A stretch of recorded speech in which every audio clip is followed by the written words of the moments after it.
우리가 계속해서 디모데전서 말씀을 묵상하고 있는데요. 어떻습니까? 디모데전서 좀 읽고 계십니까?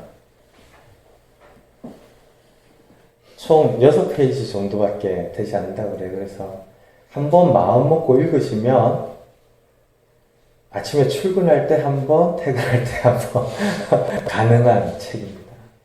그 정도로 가까이 하기 참 쉬운 책인데요. 자꾸 읽다 보니까 반복되어져 있고 있는 중심된 주제들을 만나게 되죠. 거짓 교훈에 대하여서 이야기를 하고 진리에 대하여서 이야기를 합니다.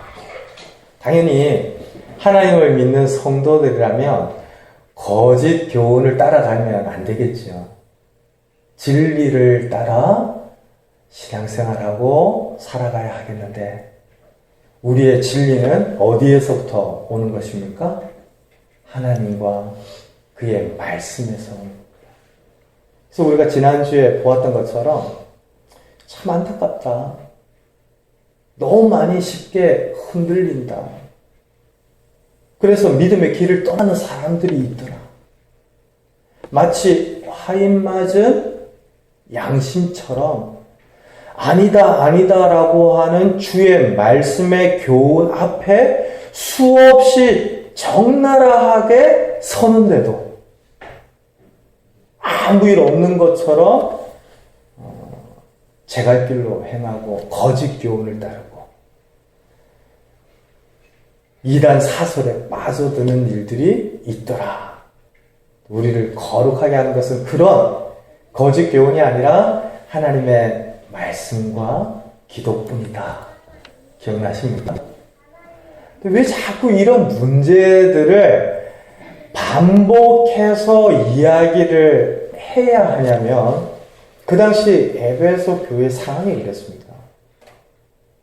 전에도 한번 말씀드렸지만 에베소 지역은 굉장히 교통의 요충지라고 할 수 있는데요. 오늘날로 치면 터키 서쪽 지역에 해당되어지는 굉장히 그 바다와 바다를 연결하는 관문이기도 하죠. 그러니까 그 당시부터 상업이 굉장히 발달하고요. 많은 사람들이 모여 살고 또 수많은 그 어떤 사상들이 모여드는 그런 정치, 경제, 사회적인 거점이었다고 그래요. 그러니까 오늘날은 좀 덜해졌지만 한때 우리 한국 청년들에게 있어서 미국 그러면 조금 환상과 기대들을 불러일으키죠. 그래서 미국에 가서 사는 꿈을 꾼다라고 해서 아메리칸 드림 그랬는데 실제로 제가 서울에서 청년들 이렇게 쭉 가르치면서 몇 년 동안 그런 청년들 종종 봤습니다. 목사님 저는 뉴요커가 되고 싶어요. 아니 왜? 그냥 그 막연한 환상과 기대들을 가지고 있는 거예요.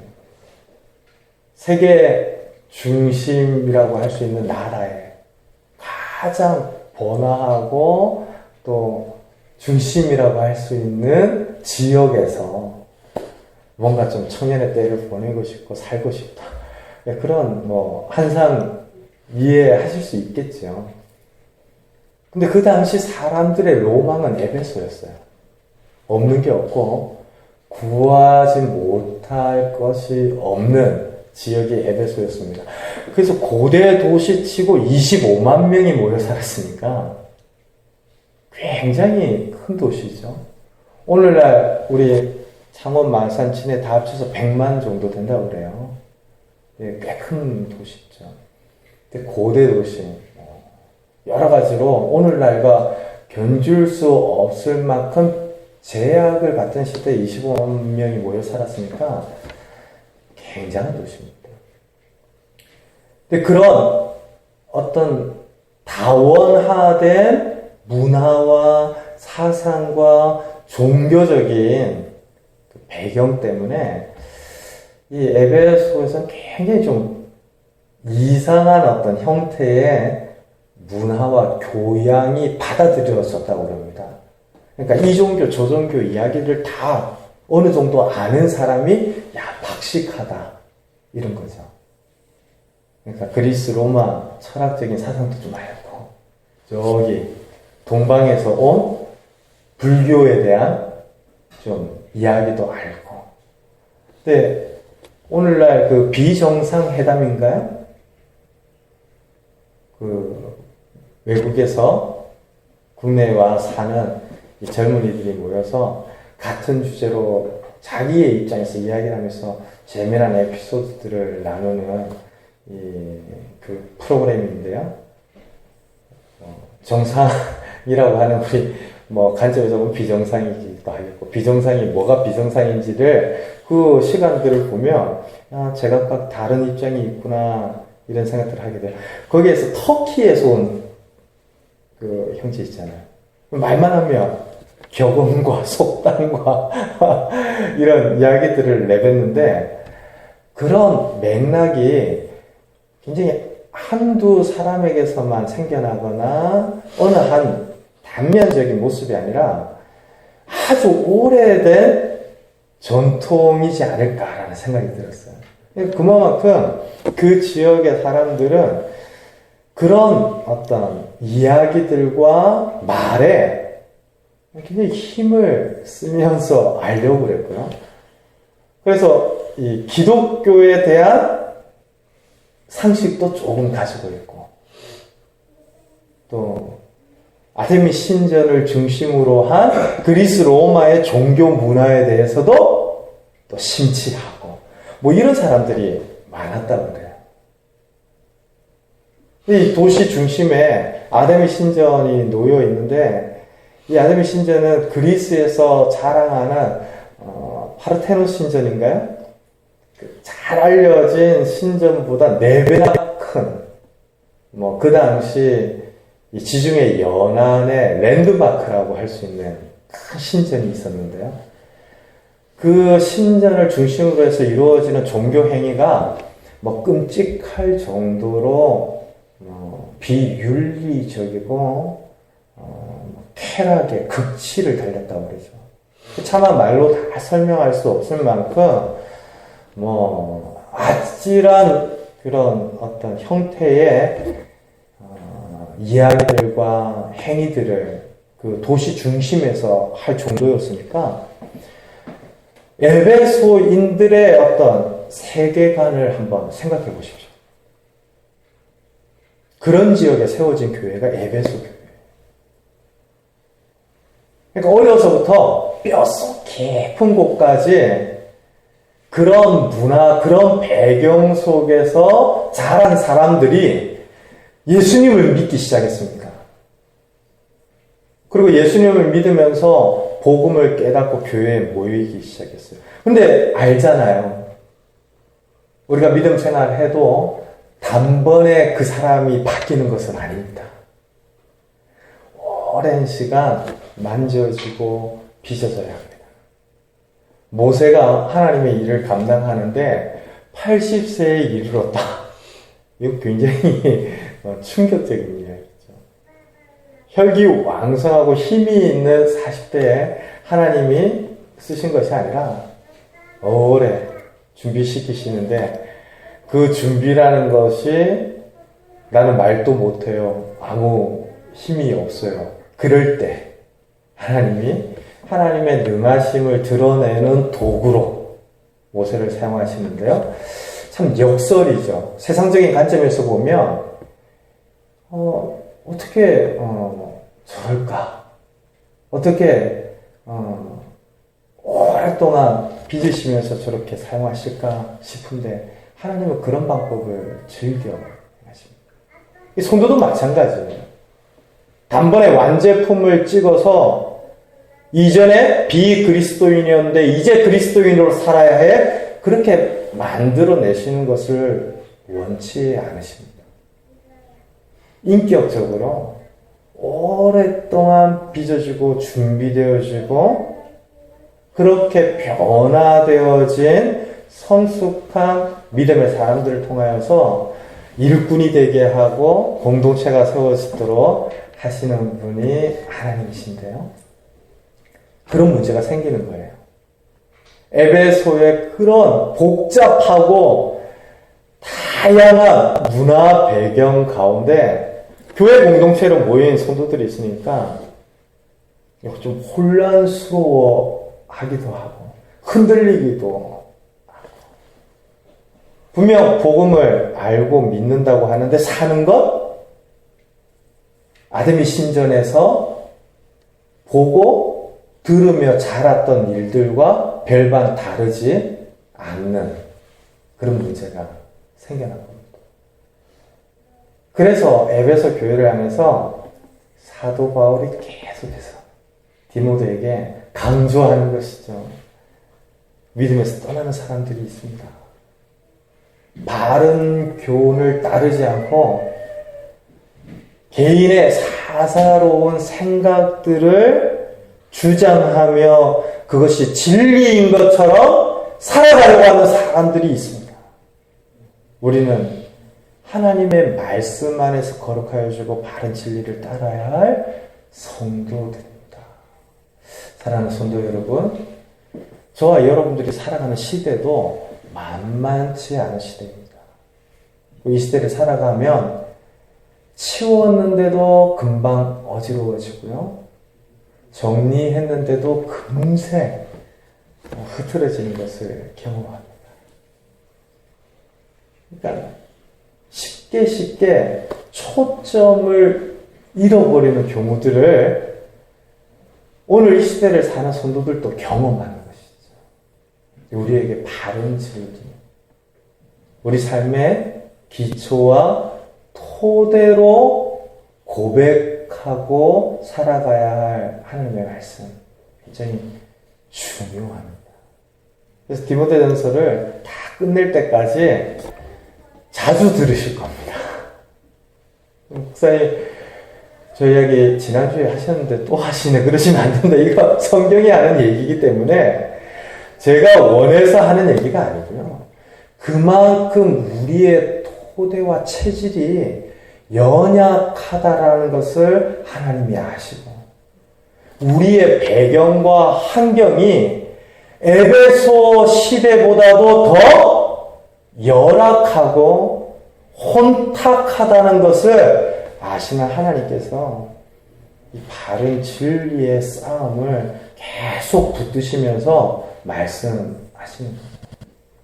오늘 디모데에게 사도 바울이 뭐라고 이야기합니까? 6절 말씀인데 우리 같이 한번 읽을까요? 내가 이것으로 형제를 깨우치면 그리스도 예수의 좋은 일꾼이 되어 믿음의 말씀과 내가 따르는 좋은 교훈으로 양육을 받으리라. 이 바른 진리를 따라 살아가는 이 싸움, 믿음의 선한 싸움이죠. 이걸 우리는 넓게 경건이다라고 할 수 있습니다. 이 경건은 음식을 구별하면서 고상하게 바뀌고 혼인을 해서 저질 그러면서 죄송합니다. 혼인을 하지 않았기 때문에 거룩하여지는 이런 것을 말하는 것이 아니죠. 성경에서 이야기하는 경건은 하나님과 같이 되는 것을 이야기합니다. 하나님처럼 닮아가는 것을 이야기합니다.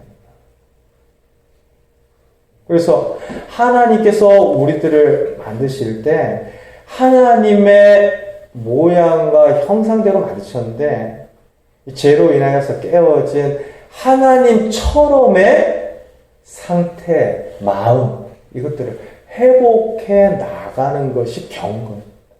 이걸 우리 힘으로는 못해요. 내가 막 더듬거리면서 이 정도 하면 하나님처럼 될 거야. 이런 방식으로는 못합니다. 이걸 유추와 추론이라고 이야기를 하는데 우리 믿는 성도들은 철저하게 계시 의존적인 신앙을 가져야 합니다. 그러니까 지도 없으면 길을 못 찾고 거울 없으면 나를 못 보는 것처럼 계시를 통해서만 바른 신앙생활을 하게 되죠. 제가 그 지난 주 중에 예전에 찍었던 동영상, 핸드폰의 동영상을 우연히 정리를 하다가 본 적이 있어요. 그 영상 안에 뭐 내용들은 뭐 주일 말씀에서 이야기할 만큼 뭐 특징적인 게 아닙니다. 그냥 아이가 거실에서 뭐 미친 아이처럼 막 춤추고 뭐 이런 거 정도였거든요. 근데 그걸 보다가 깜짝 놀란 것이 굉장히 거실이 밝다라는 거였어요. 제가 너무 놀라서 아내한테도 이야기를 했는데 지금 우리 그 살아가고 있는 집과 비교했을 때 이전에 있던 곳이 진짜 밝은 곳이었구나라는 것을 영상을 보면서 그 영상의 내용이나 뭐 이런 그 안에서 아이가 하는 행동의 제스처나 뭐 이런 게 전혀 눈에 띄지 않고 그 거실이 밝은 것만 보이는 거예요. 야, 이게 비교가 되니까 더 그때 살면서는 한 번도 밝다 이렇게 생각을 못했던 곳이 두드러지게 보여지는 경험들을 했습니다. 에베소 교회에서 지금 일어나는 일들도 그런 것이겠죠. 사도 바울이 디모데를 향하여서 바른 진리 말씀에 대하여서 계속해서 이야기하는 것도 그만큼 그 시대 그 상황 배경이 어둡고 혼탁하기 때문인데요. 이런 가운데에서 정말 경건, 하나님과 같이 닮아가고 하나님처럼 변화되어지는 일에 있어서 이야기합니다. 저절로 되는 게 아닙니다. 우연히 그 일들이 이루어지는 것이 아닙니다. 라고 이야기를 하죠. 내가 이것으로 형제를 깨우치며 이라는데 이것은 하나님의 말씀입니다. 1절부터 5절까지 이미 말한 바의 내용이 이것인데요. 하나님의 말씀에 근거한 진리를 가지고 형제들을 깨우치며, 이 깨우치다라는 것은 아래에 놓다라는 의미의 헬라어에서 나온 말입니다. 그러니까 제시하다, 기초를 놓아주다 이런 이야기거든요.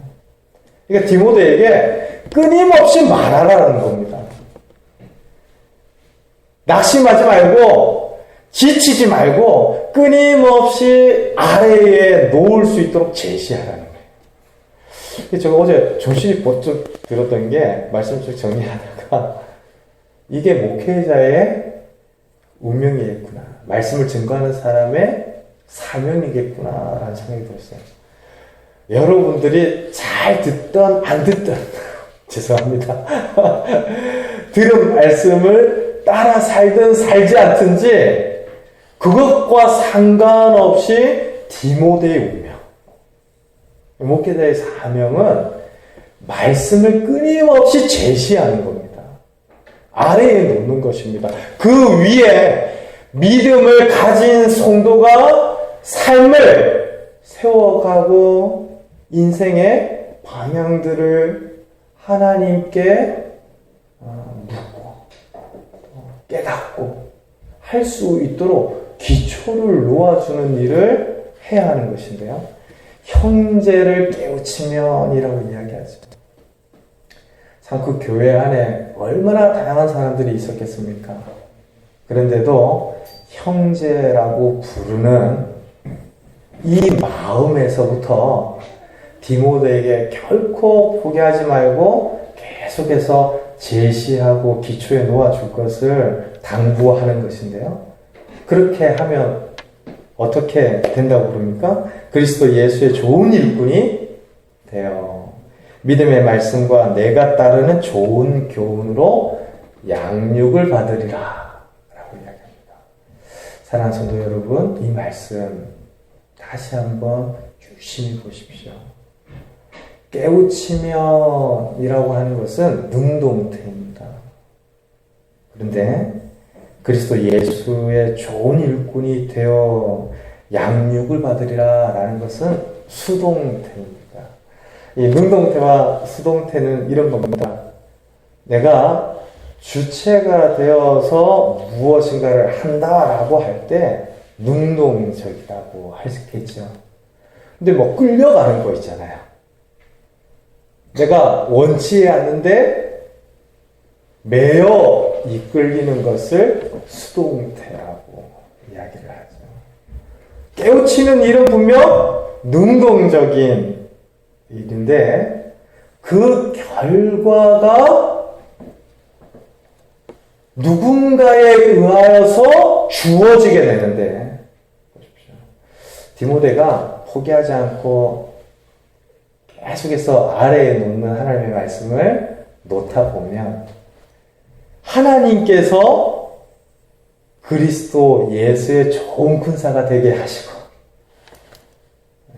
저는 믿습니다. 우리 성도들에게 말씀을 전하고 제가 감당해야 할 일들을 포기하지 않고 낙심하지 않고 감당할 때 하나님께서 여러분들을 그리스도 예수의 좋은 일꾼 되게 하실 것입니다.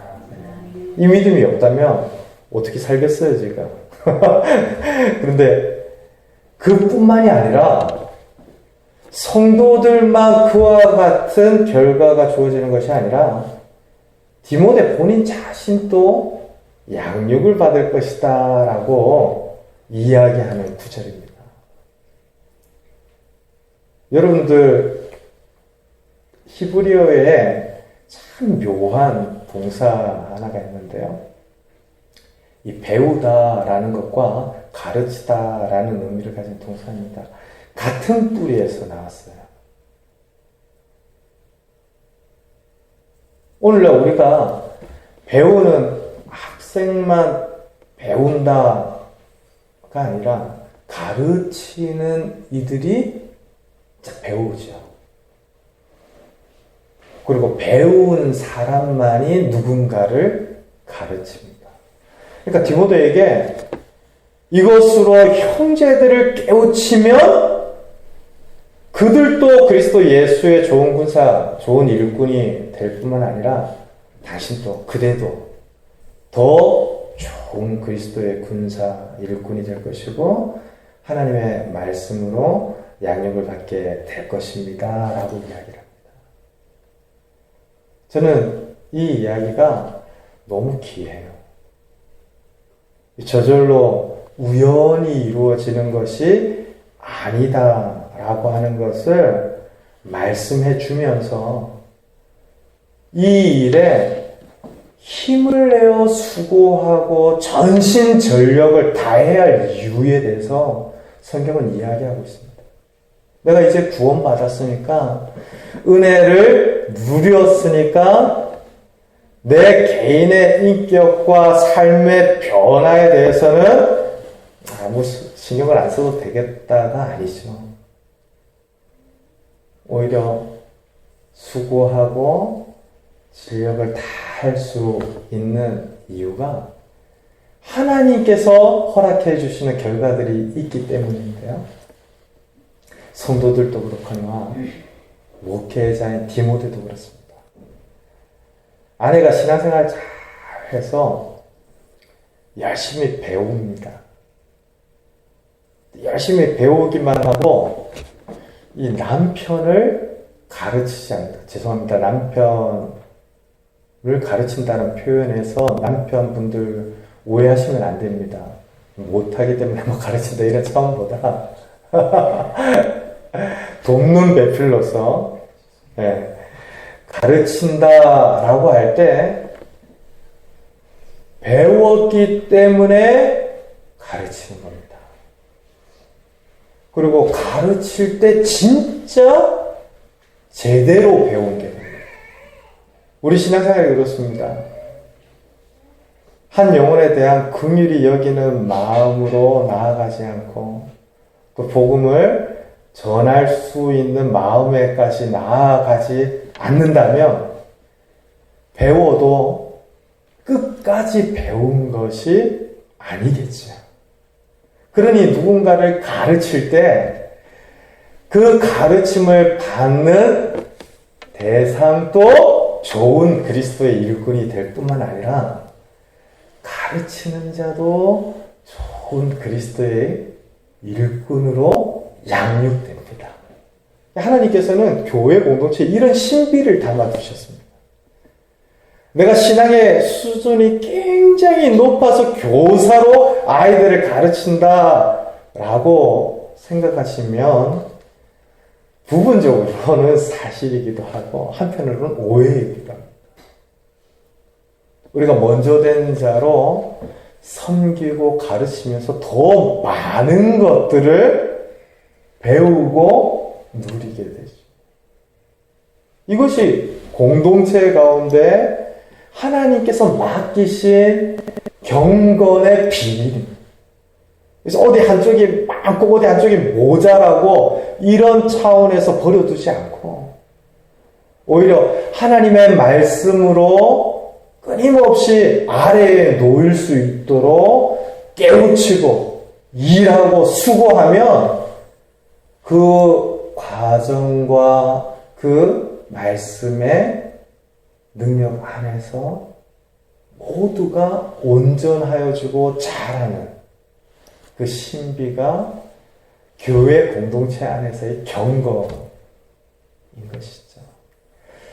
저와 여러분들이 평생 동안 서로가 서로에게 배우고 가르치는 관계이기를 소원합니다. 네. 주의 말씀으로 선한 영향력을 주고받는 것이죠. 그래서 성도가 참 믿음을 가지고 살아가기 힘든 세상 가운데에서 처절하게 느껴지는 순간인데도 믿음을 지키려고 하는 그런 모습들로 인해서 목회자가 배우고 그리고 정말 주의 말씀에 갈급한 심령인 것을 바라보면서 늘 말씀을 가까이 하는 나에게 그런 절박함과 간절함이 있었는가 되돌아보기도 하고 사실은 성도는 또 목회자와 섬기고 가르치는 교사들을 통하여서 내가 알지 못하던 부분들에 대하여서 배우고 또 저런 고민까지 할 필요가 있으실까 이제 이런 부분들에까지 서로가 이해하면서 함께 자라나는 것이죠. 이 일은 그냥 가만히 앉아 있는다고 되는 일이 아니고요. 나는 절대 건드리지 마십시오라고 이야기한다고 주어지는 결과가 아니에요. 오히려 7절 말씀처럼 힘을 다하여 저와 여러분들이 감당해야 할 몫이 있는데 같이 한번 읽을까요? 망령되고 허탄한 신화를 버리고 경건에 이르도록 내 자신을 연단하라. 망령되고 허탄한 신화를 버리고 우리 안에 있는 정말 망령되고 허탄한 생각들과 마음들이 있습니다. 에베소 시대의 배경을 생각하면 아침에 눈 뜨고 나서부터 그런 생각과 이야기들 가운데 살아가야 했을 거예요. 문을 열고 나서면 야 하늘의 신이 노하셨다 뭐 이런 이야기를 그래서 큰 비가 내린다 뭐 이렇게 부르짖는 사람들의 이야기들을 들으면서 살지 않았겠습니까? 제가 가끔 신문을 보다가 마음 한편이 참 답답해지는 순간들이 있습니다. 어떤 경우에는 야 어떻게 저러냐 뭐 혀를 차기도 하고 또 어떤 경우에는 이런 일이 어떻게 일어날까 안타깝기도 하고 또 어떤 경우에는 광고를 보면서 이게 뭐라고 해야 될까요? 심령이 굉장히 스트레스를 받는다고 해야 될까요?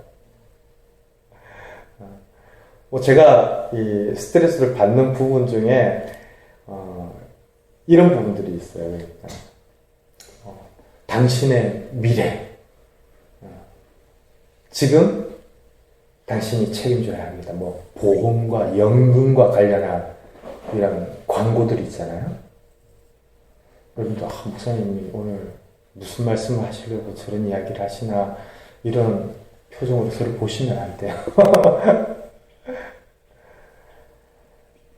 앞으로의 일들에 대하여 제가 걱정하고 염려해서 못 살겠다라는 이야기가 아니고요.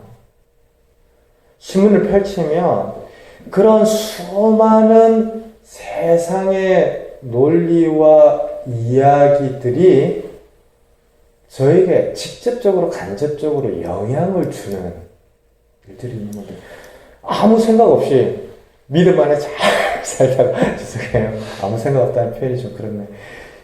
잘 살다가 그걸 보면 지금 40대 개척을 하고 또 새로운 어떤 도전들을 믿음 안에서 시작하고 앞으로의 일들 가운데에서 야 이거 진짜 뭐 준비되는 게 있나? 이런 고민인 거죠. 사실 이런 고민 저만 하는 건 아니죠. 어떠세요?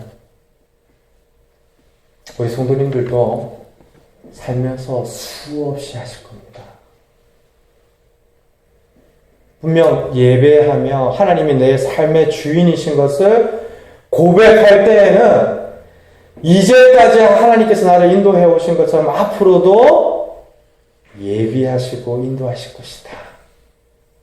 수없이 고백하면서 믿지만 이 세상의 이야기들 가운데 귀를 기울이고 듣다 보면 파고드는 이야기들이 있단 말이에요. 근데 그 가운데에서 우리가 진짜 믿음의 싸움을 해나가는 것이죠. 근본을 들여다보고 이건 망령된 거다. 그렇게 재물 보화를 쌓아도 내일 아침에 하나님께서 생명을 취하면 아무것도 아닌 내 인생인데 내가 내 인생의 전부를 준비해서 평안한 삶을 살 수 있는 것처럼 조장하고 내 시간의 중심과 내 삶의 목적을 콕 깨어가려는 이런 미혹하는 세상의 이야기들 가운데 이 망령되다, 허탄하다. 그것을 버리는 싸움들을 성도들은 해야 해요.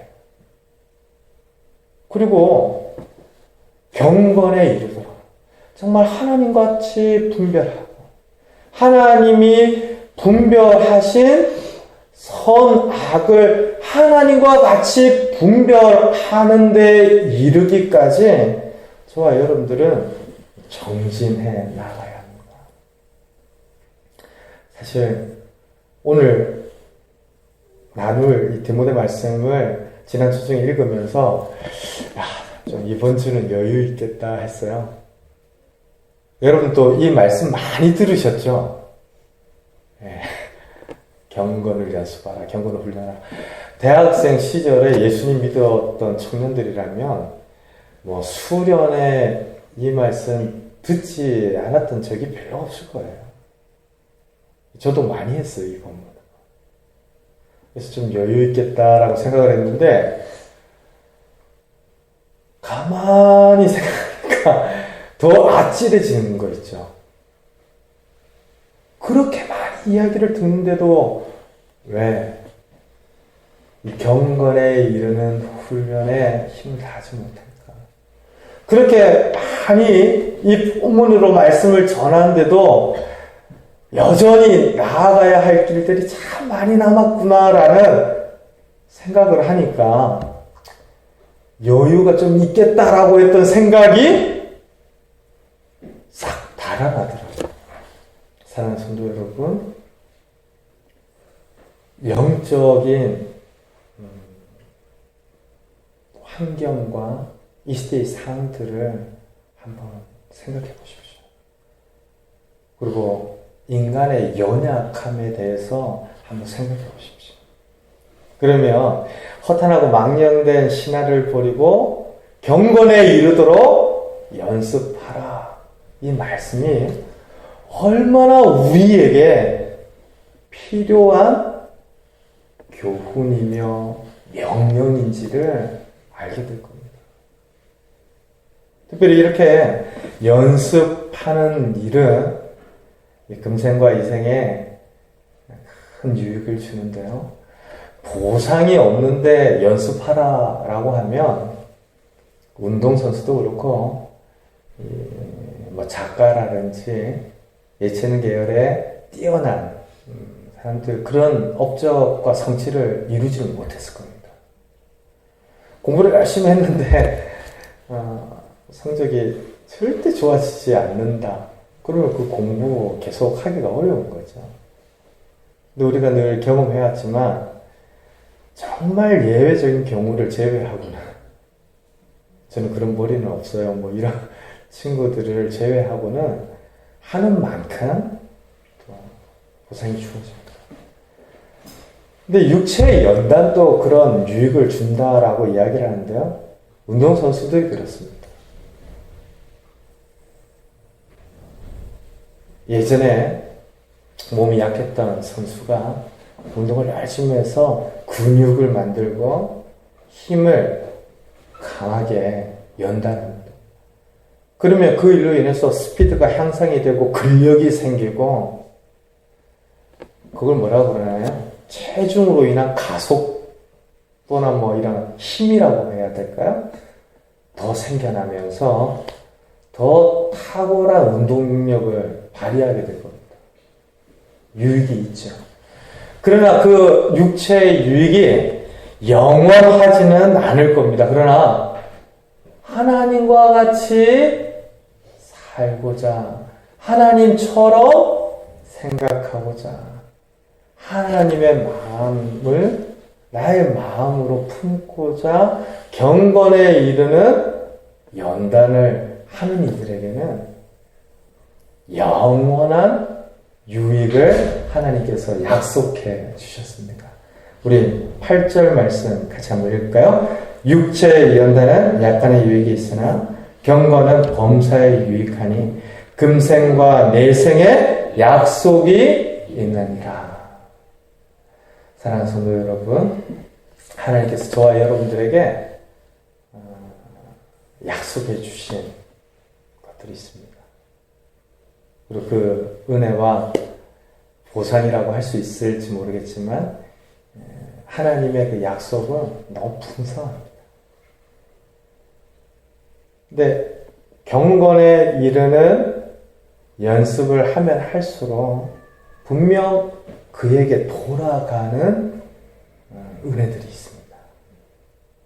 특별히 어린 유년부 시절부터 장년에 이르기까지 지난 20년 동안 사역을 한 저는 많이 봤습니다.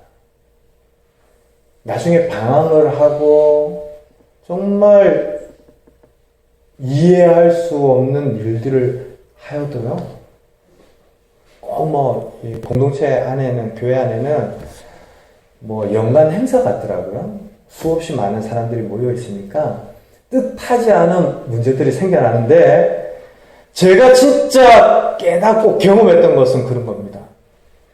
그런 문제들이 얼마든지 생겨나도 그 문제 이전에 예수님을 알고자 힘쓰고 배우고 알아갔던 사람들, 그리고 그 문제를 지나서 또 신앙 안에서 바로 살고자 하는 그 성도들을 보니까 하나님이 주시는 보상들이 있다, 참 은혜가 있다라는 생각이. 그런데 경건에 이르는 훈련과 연습과 상관없이 하는 친구들은 그 자체로 그들 자신에게 참 좋지 못한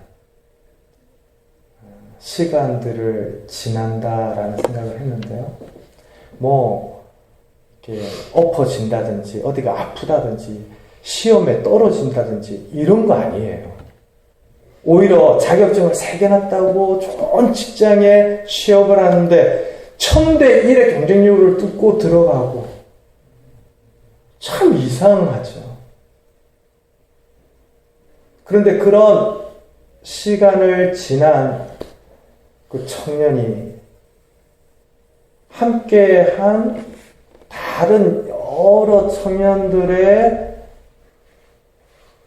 사랑과 인정과 칭찬과 또 믿음의 공동체 안에서 열매로 나타나 지난 삶의 수고와 헌신을 다 잃어버리고 그냥 직장만 얻었구나 이런 것도 봤어요. 그러니까 어디가 아파서 뭐 경건에 힘쓰지 않은 결과를 얻고 이런 차원이 아니고요. 하나님이 주시는 약속과 은혜가 있는데 경건에 힘을 다하면 다할수록 저와 여러분들이 그 은혜와 능력을 누리며 살게 되는 줄로 믿습니다. 미쁘다 이 말이요 모든 사람들이 받을 만한 말이요. 다시 한번 이 가을 한 해를 마무리하는 시점에 우리 각자의 경건을 되돌아보고